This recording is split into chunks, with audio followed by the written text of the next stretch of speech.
Hello pre-prep. Well, welcome to Monday morning, and today we're going to be looking at a story that I really enjoy, and it's called The Colour Monster. I don't know if you know this story, but it's full of really colourful monsters that have got an interesting story to tell. So let's see what happens, shall we? It's a lovely book, this one. It's a pop-up book. This is my friend, the Colour Monster. Can you see how colourful he is? Today he's all mixed up and very confused. He doesn't really know why. Look at you. You're all over the place, I say. He is very, very all over the place. That's because your feelings are all stirred up together. So are your colours too. Look at all of those colours all over the place. I think he perhaps feels a bit like this wobbly, wibbly line. He's a little bit confused. I know. Let's put each feeling into a different jar so we can look at it more closely. I think we can help him. So here's his jars, and we're going to see what different emotions we can put in them. They're all empty at the moment. Here's our first emotion. I've got to hold the book up like this so you can really see it. I wonder if you can guess what colour or what emotion this colour is representing. It's a bit like my flowers behind me, isn't it? This is happiness. Can you see how happy the little monster looks? It shines yellow like the sun and twinkles like the stars. You feel bright and light. You laugh and you jump and you dance. You want to share that feeling with everyone. I love feeling happy. Oh, this one's not quite so happy though. Look at this one. How do you think the colour monster is feeling here? Have a chat to whoever's listening to this story with you and see what you think. This is sadness. It's gentle like a blue rainy day. Sadness can make you cry. It can make you feel alone. But if you're sad, I'll hold your hand. And there's the little girl, look, with the colour monster, looking after him. It's important to do that if you think your friend is feeling sad, isn't it? Oh, look at this one. This is anger. He does look very cross. He's even got a growly face going on. And it blazes red like fire.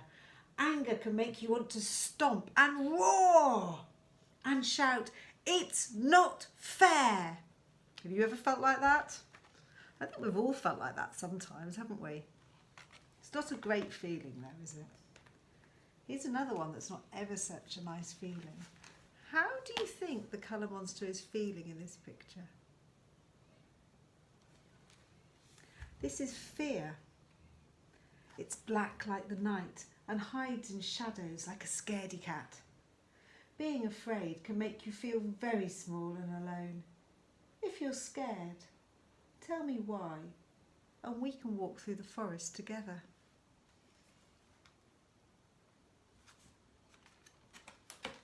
This one's, I think, one of my favourites. How do you think he might be feeling here? Look, he's lying on a hammock between two trees. If I turn my book, you can see it all. This is calm, and I think this is something that we all try to be a lot of the time. I know I do. It's quiet like the trees and soft like their leaves. Now you're calm. You can breathe slowly and deeply. Ah, do you feel at peace? There, now we've finished. Here are all your feelings. Let's look at them together. Now let's see if this works, shall we? So, can we remember what the blue one was? That's right. He was feeling sad in this picture. So we could fill up his blue jar. There's his blue sadness. And here we have anger, the very stompy red one. So all of the red things went in here, look. So there's his red, colourful red anger. I think Mrs. Campbell's favourite's this one, the green, calm. We're all relaxed and we're all being calm and happy. Don't like this one. This is fear, when you're feeling a bit scared. We all feel like that sometimes. And another beautiful one, happiness. So here's our little happy monster. He's found a toy to play with. Can you see?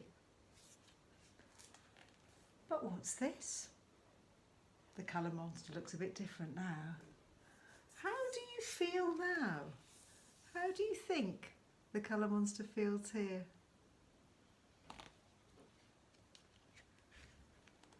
I think you may be right. I think he's feeling loved here.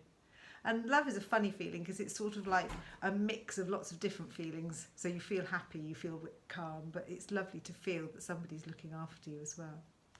So we're going to be doing lots of different things with that story this week.